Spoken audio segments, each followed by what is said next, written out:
What's up, YouTube? Back again for another album review, and today I'll be reviewing one of the most underlooked and underappreciated albums in the Beatles discography, that being 1964's Beatles for Sale. This was the first album they released in 1964. No, I'm sorry, second album they released in 1964. The first album they released in 64 was A Hard Day's Night. This one was the follow-up to it. And most Beatles fans really don't like this album, and I pretty much, I just don't understand that. I mean, it's not their best album, or even close to their best album. It's probably barely in their top 10 albums, but that doesn't take away how good that the Beatles, how good this album I think is. It's got some really good songs. Some of my favorite Beatles songs are on this album, and this is one of the most underlooked albums, and I think it's probably a little better than A Hard Day's Night, which some people may not think that, but I don't know. I have to think about it more, but I still think this album's very solid, and underappreciated. So I'll get into the track listing here. This is a vinyl, open up, cool, kind of feature there. First song on the back, I don't know how well you can see that, but No Reply. No Reply is an awesome song, one of my favorite Beatles songs. I just love No Reply. I think it's absolutely a great song. If you would, this album, compared to the Beatles' first couple, 2-3 albums, this album's pretty dark. I mean, it's got some, the dark, No Reply, talking about a girl rejecting you, basically. I mean, it's a great song. I love it. The harmonies in this song, I love the harmonies between John and Paul in this song. Absolutely great song, I think. No Reply. Really, really good. Then we have the second song. For some reason, this isn't showing up very good. Second song, I'm a Loser. I love I'm a Loser. That's a great song, too.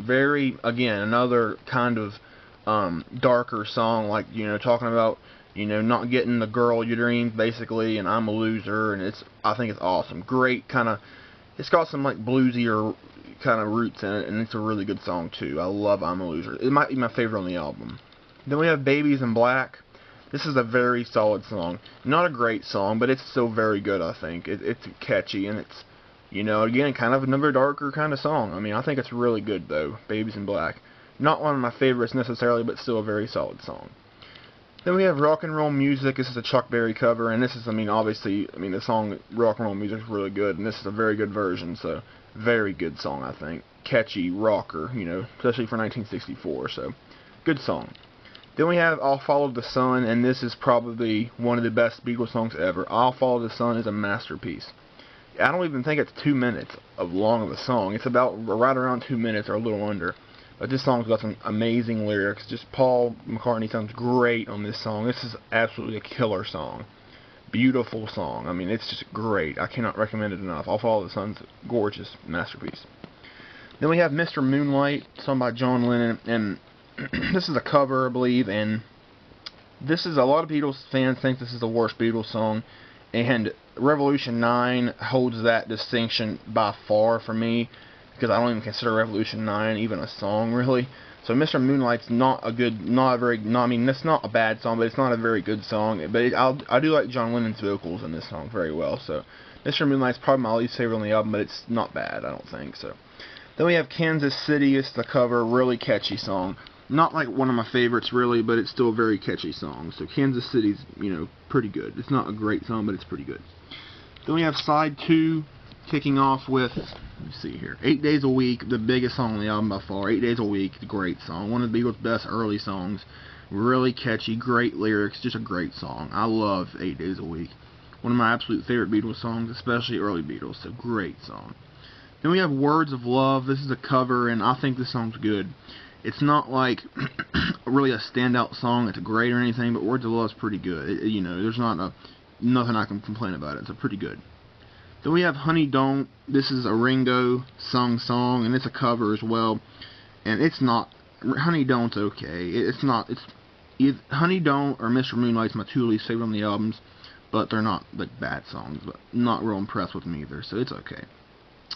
Then we have Every Little Thing, and this is a great song. This is one of the most underrated Beatles songs ever. I think it's a really catchy song. I love it. Really good songs. John and Paul singing on this song. I think it's really, really good. Underappreciated song, just like this album. So Every Little Thing's really good. Then we have I Don't Want to Spoil the Party, and this is a pretty good song. It's better than a lot. It's definitely better than Honey Don't and Mr. Moonlight, but it's not like a great song, I don't think either, but it's still pretty good. I have nothing to complain about it. Then we have What You're Doing, and I love this song. This is one of my probably 3 or 4 favorites on the album. What You're Doing is awesome. I love it. Really, really catchy. I love Paul McCartney's voice. I mean, obviously, but What You're Doing is a great song. Really, really catchy. I love it. Then we have the album's closer, Everybody's Trying to Be My Baby. This is a cover. George Harrison sang this song, and it's a good song. Not like a great song or one of my favorites, but it's still a good song. Nothing to complain about it. So Everybody's Trying to Be My Baby is pretty good. Good song.